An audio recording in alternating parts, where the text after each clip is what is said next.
Hi everyone. So, you get to watch me back up in my driveway. Oh, actually, I think I get to drive forward today. Oh, how cool is that? There we go. There we go. So,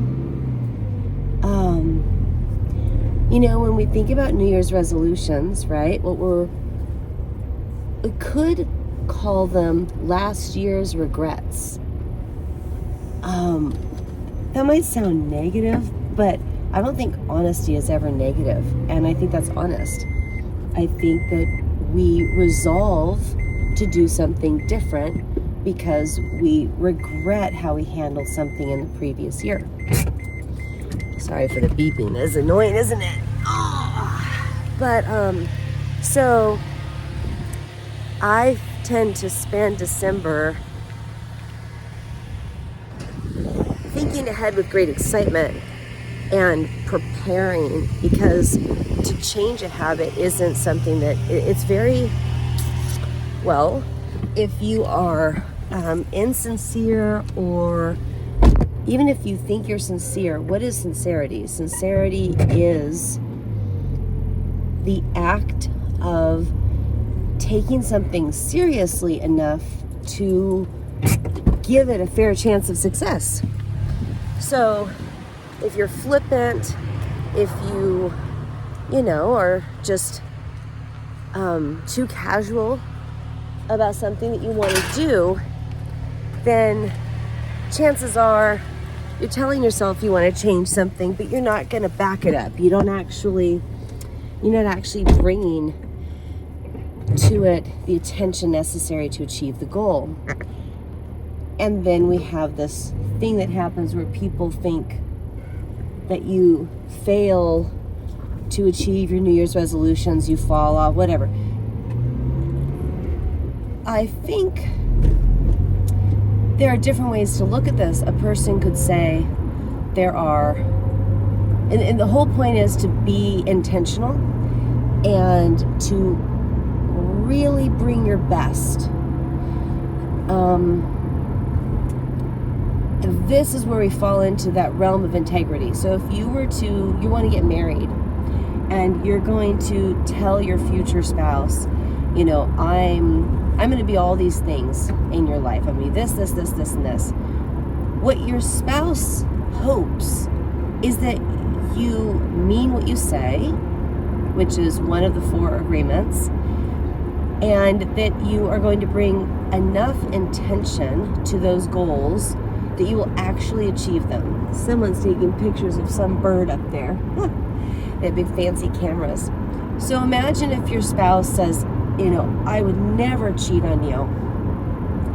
And then within 6 months, they're having an affair with a cute neighbor or something like that. Well, they didn't fail to provide you with the monogamy that the two of you agreed to when you got married. They didn't fail to do monogamy. They failed to consider carefully enough whether that was a goal that they truly intended to pursue. They failed at the beginning in the setting of what's on the list. So, if you create a list of all these things you're going to do in the new year, the intention is not adequate. The idea is not adequate. This is interesting. It comes up in activism work, that it's not enough to have an idea of what you want. You actually need to come up with sort of an understanding of the system as it is. How is it operating currently? You need to deep dive into understanding the environment. And then you have to figure out, well, it's like a business. Well, if that's your long-term goal, your long-term outcome, what are the smaller goals along the way that are going to get you there? And what are the strategies that you need in order to achieve each of those goals, so on and so forth. When I was newly pregnant, like 3 or 4 months pregnant with my second son, some friends of mine had decided to start eating 100% raw food.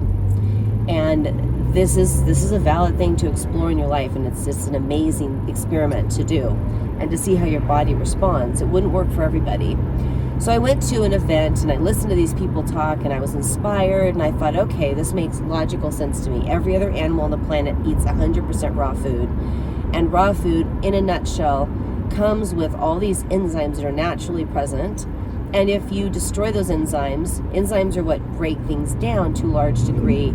And if you are eating food that has no enzymes, then your body has to take enzymes from within itself to try to properly break down food.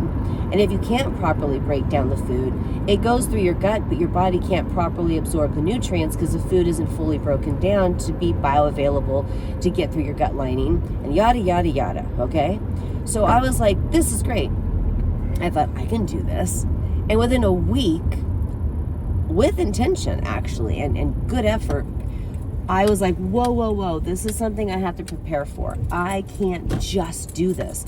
The change was too dramatic, and I didn't have the skill set. I didn't have the tools. I didn't have the blender I needed, right?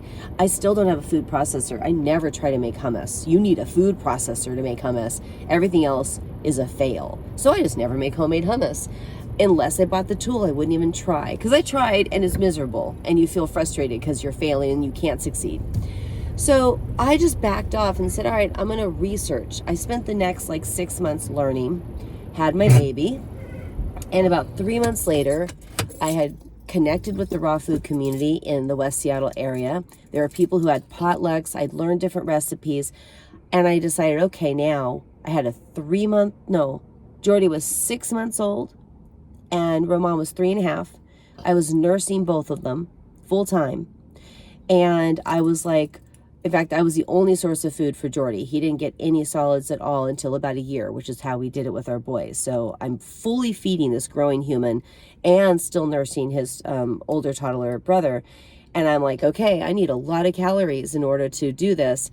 But I was ready to do it. And I jumped into raw food, 100% raw, for an entire year, and the boys joined me, all three of us, and it was a brilliant success.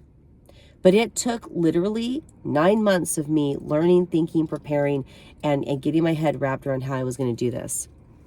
So it's like the middle of December, and people are like, oh, I put on some extra weight, my dress doesn't look pretty, I just want to I'm going to stop drinking coffee, and I'm going to just no more alcohol, blah, blah, blah. That's reactionary, it's childish, and it's not going to work. So I've got big goals for next year, big goals. And I sit there and I go, oh, I'm trying to figure out, what do I need to know? What tools do I need in place?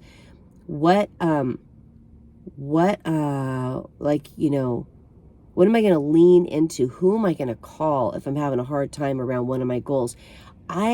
It's all about, my December is always all about honest evaluation of the previous year. Why am I doing things that I regret? Why do I do things that I feel bad about after I do them? And which of these do I think I can overcome? How am I going to overcome it? What are my strategies? What are my short-term goals? What are my long-term goals? Who am I going to tell so they can back me up and I can call them if I'm having a rough day? And why? Why am I doing these things? Why do I care? Why? So that when I'm having a rough day, I can be like, yep, well, I don't want to do this way, but I know why I want to. And then I'm going to have an honest assessment of my energy, my commitment level. And I might have 7 goals and I might choose 2. And I'd rather succeed at 2 than fail at 7. Because I overloaded myself. So anyways, sometimes also there's certain things that you decide you're going to give up for a whole year. It's like people who do Lent, right? And it's like, okay, I'm going to give something up for a whole year. And that's okay, because I've done this for years before. I know what it tastes like. I know what it smells like. I know what it feels like. I don't need it anymore. And a year from now, if I want, I can always start doing it again. But I'm going to do a year without it. And I love that, because with raw food, at about a year, I decided I would start having warm soups again. And I gradually started to add cooked food back into my diet. Raw food actually takes a tremendous amount of time to prepare a lot of the foods. But I felt like I would never be sick again for the rest of my life. I had the healthiest, most beautiful, wonderful feeling body. I mean, life was great, but it was, I think my kids were getting busier. Life was getting more hectic, and it was just really hard to keep up with the food prep because, like, you know, you have to prep everything. So anyways, sometimes there's something you know you're going to give up. Like for me, next year, I'm going to do the things I did in the winter of 2020 when I decided to get super healthy, so that when I encountered COVID, and that's how I would speak about it, when I came face to face with COVID, this lab created bioweapon, I wanted to know that I would be as best prepared to manage that experience, and that my immune system and body would be as best prepared to overcome and endure and survive that experience. So I gave up basically dairy, sugar, all forms of like wheat or flour or any type of a baked good, bread, that type of thing. And is there anything else? That's basically it. I ate lots and lots of raw, fresh vegetables and good quality meats and some fruit, but not a ton. And I naturally gave up coffee because I don't like coffee unless it's mixed with milk and sugar. But I started enjoying the brilliant flavors of black tea and green tea, straight with nothing added. I mean, it's so yummy. So I'm going to basically do that again for the entire year of 2026, along with a few other things. And so like last night I went out with a friend and we went out for Korean food, and I'm like, bring on the soju, because I'm not going to do alcohol next year either. Alcohol basically is a form of sugar. And so that was a lot of fun. It was funny because I said something about, you know, and I'm still going to be fun to hang out with even if I'm not drinking soju. And he said, well, we rarely drink together and you're always fun to hang out with. So, you know, but coffee, I'm not going to drink coffee starting next year. And so I'm going to go in right now and get myself a latte on the way to go get a freezer, because I really am savoring in the month of December when I've decided I'm going to let something go. I savor it leading up to.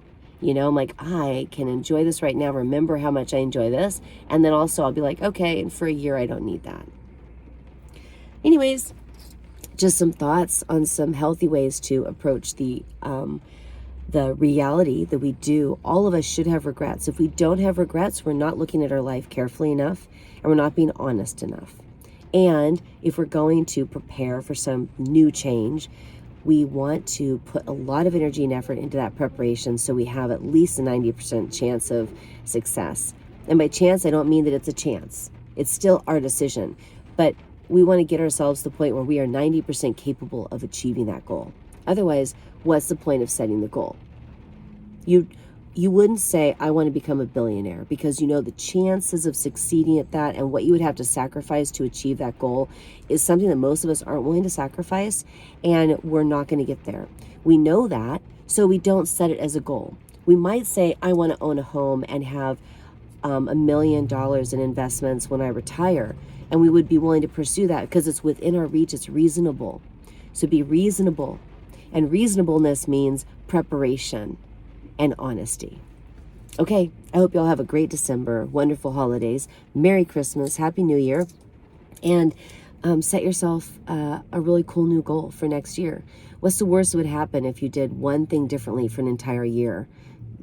At the end of the year, you can always decide that it wasn't worth it, and you can go back to the way you were doing things.